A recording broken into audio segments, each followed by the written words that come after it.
Maayong buntag sa tanan, labi na sa atong barangay kapitan ug mga barangay officials nga naa karon, sa atong mga clinical instructors, sa mga fourth year seniors ug mga second year nursing students nga na-assign dinhing dapita.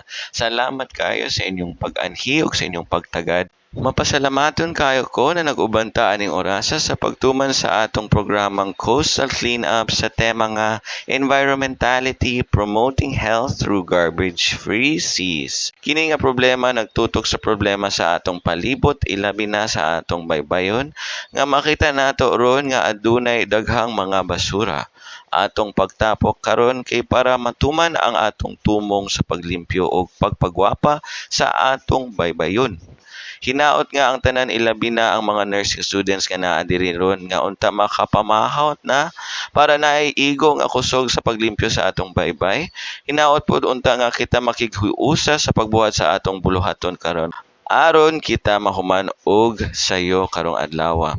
Magpasalamat dieta sa atong mga clinical instructors nga maoy nag-uban kanato sukad sa una sa atong mga programa. Pasalamaton pod di ay nato si Kapitan sa pag-accommodate sa atoa o sa iyang pagpakulam kanato og gamit pod sa panglimpyo. Hatagan natog masigarbong pakpak si Kapitan ato pong pasalamatan ato mga kaugalingon sa atong pagpaningkamot sa mga angay buhaton ning adlaw. Salamat kayo sa inyong pagtagad og maglimpyo na ta.